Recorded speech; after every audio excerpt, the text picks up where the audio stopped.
Parus, na 17. mieste Lubomír Kamenár, za ním Jozef Juráček, Peter Bartošík, Viktor Krause, 20. Jan Tasner, 21. Milan Šlubáň, dostali 11.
mieste na 20.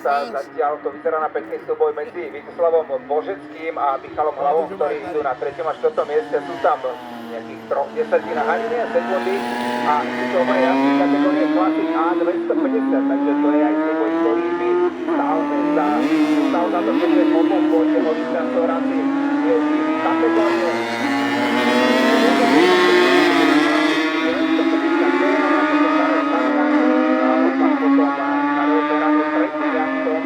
Kategórie Classic A 250, takže na 3. 4. a 5. mieste máme zračný